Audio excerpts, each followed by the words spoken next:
On prend la 330 puis on s'arrête à Ludre ? Eh ben oui, on va se balader avec Vianney Huguenot, notre ami qui aime bien nous emmener comme ça en voyage tous les matins. Bonjour Vianney. Bonjour Emmanuel, bonjour à tous. Donc c'est Ludre ce matin. Ouais, tout à fait. On rend visite à Olivier Petit, qui est bibliothécaire à Ludre, mais il est surtout un médiéviste, un spécialiste du Moyen-Âge, et il fait partie de ces historiens et amoureux du patrimoine qui aiment partager leurs découvertes. Ils sont pas tous comme ça, faut pas croire. Alors il est très actif. Il anime 3 blogs et 3 pages Facebook qui sont consacrés au patrimoine lorrain, français et médiéval, et ce sont des perles. Alors je vous invite vraiment à aller les visiter. Je vous mettrai toutes les références sur le site de France Bleu. C'est passionnant. On voyage, on apprend, et puis on attrape des idées de balade. Et c'est très très interactif car tout le monde peut poser dans la corbeille les fruits de ses découvertes. Alors Olivier a juste posé une condition, et il a raison, c'est qu'on n'y apporte que les photos faites par soi-même. D'abord parce qu'une photo c'est comme un texte, il y a toujours un auteur derrière.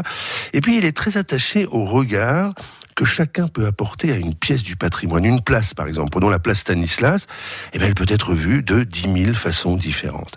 Alors, on a eu une conversation absolument passionnante avec Olivier, où il m'a expliqué notamment que le patrimoine d'une région, pour lui, c'est un tout. C'est comme une famille, il y a les petits et il y a les grands.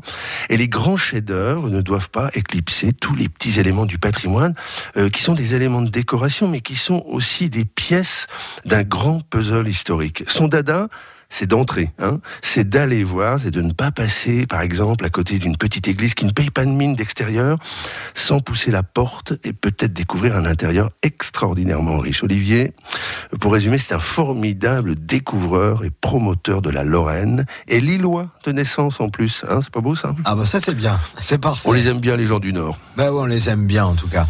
Et puis demain, alors là, on va encore aimer quelqu'un, parce que elle, c'est la doyenne des Lorrains. Ah ouais, je vous présente, c'est super. C'est demain et lundi, la doyenne des Lorrains, Marguerite, elle a 110 ans le lundi. Alors j'ai rencontré son petit-fils qui m'a livré plein d'anecdotes, vous allez voir, c'est très très très sympa. Ah bah ça c'est génial, on l'embrasse d'ailleurs si elle nous écoute. On l'embrasse déjà, oui. Ce matin. Merci Vianney, à demain.